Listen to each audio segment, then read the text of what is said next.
Bismillahirrahmanirrahim. Assalamualaikum warahmatullahi wabarakatuh. Saya Singgih Bimantako, NPM 25710018, akan menyampaikan materi ujian tengah semester metode kualitatif bisnis. Materi metode kualitatif bisnis.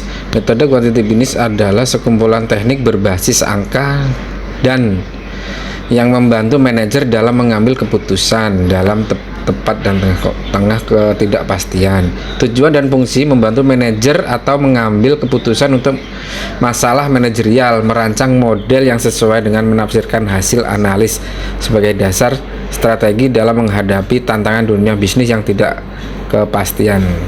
Peran utama kualitatif: memberi dasar objektif, meningkatkan akurasi prediksi, mengoptimalkan sumber daya, mengurangi resiko, mempercepat pengambilan keputusan. Dasar objektif berbasis data yang terukur lebih kuat dibanding intuisi semata. Keputusan yang baik tidak hanya berdasarkan intuisi, tapi juga data yang terukur, akurat, valid, dan rasional. Akurasi prediksi: dengan teknik seperti regulasi, korelasi, dan pemodelan statistik, kita bisa memprediksi permintaan pasar, tren penjualan, kebutuhan persediaan, dan perencanaan keuangan. Optimalisasi sumber daya: metode seperti linear programmer membantu mengalokasikan modal, waktu, tenaga kerja, dan bahan baku secara efisien untuk hasil maksimal. Mengurangi resiko melalui analisis probabilitas, simulasi, dan sensitivitas. Kita bisa mengantisipasi berbagai skenario, menyusun portofolio investasi yang tangguh. Kecepatan pengambilan keputusan: dengan membantu software seperti SPSS dan Excel, data besar bisa diolah secara cepat sehingga keputusan dapat diambil secara real time. Pendekatan kualitatif dan kuantitatif. Kualitatif fokusnya memahami, mendalami, kalau kualitatif data dan angka. Kualitatif kelebihannya kayak makna, fleksibel, kalau kuantitatif terukur, objektif.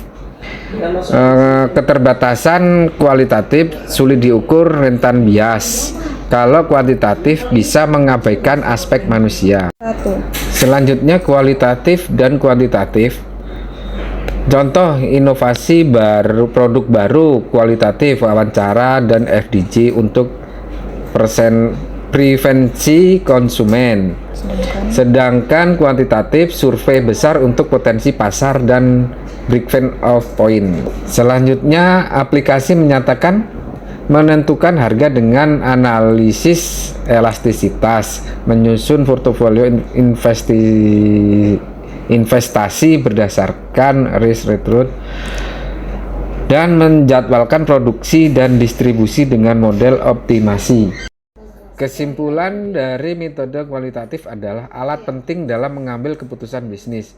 Namun, agar keputusan lebih komprehensif, padukan dengan pendekatan kualitatif, karena bisnis bukan hanya soal angka tapi juga soal manusia.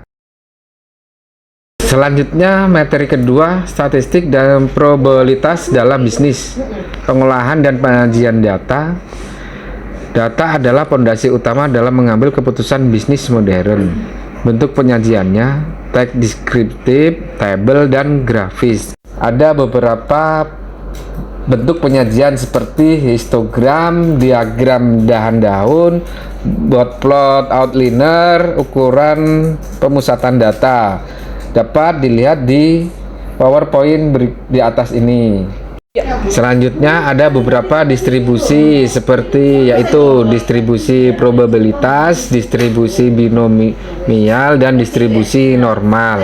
Selanjutnya kita masuk di materi ketiga, regresi. Apa itu analis regresi?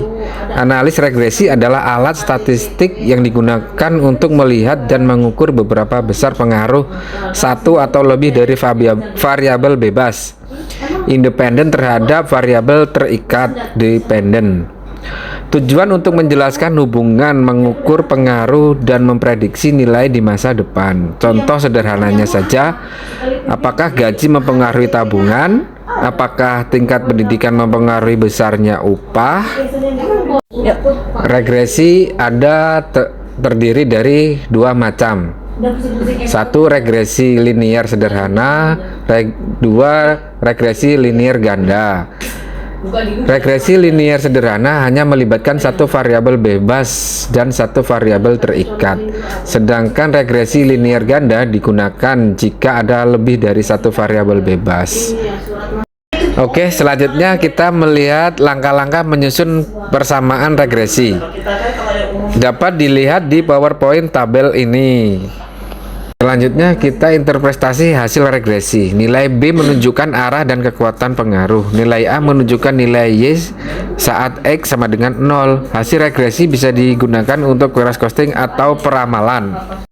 Kemudian ada contoh kasus ekonomi yang bisa dianalisis dengan regresi.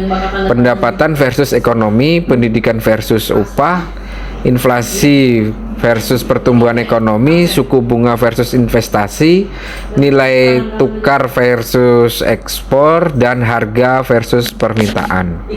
Regresi ganda, perhitungan lebih kompleks. Diperlukan sistem persamaan simultan untuk menghitung A, B, C, dan sebagainya, biasanya menggunakan metode eliminasi atau metrik.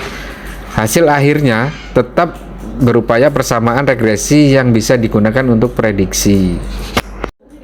Untuk kesimpulan regresi, analisis regresi bukan sekedar rumus, tapi alat bantu yang sangat berguna dalam mengambil keputusan berbasis data. Dengan memahami hubungan antara variabel, kita bisa membuat prediksi yang lebih akurat dan strategis yang lebih tepat sasaran. Demikian presentasi ujian tengah semester saya di metode kualitatif bisnis. Sekian saya ucapkan. Wassalamualaikum warahmatullahi wabarakatuh.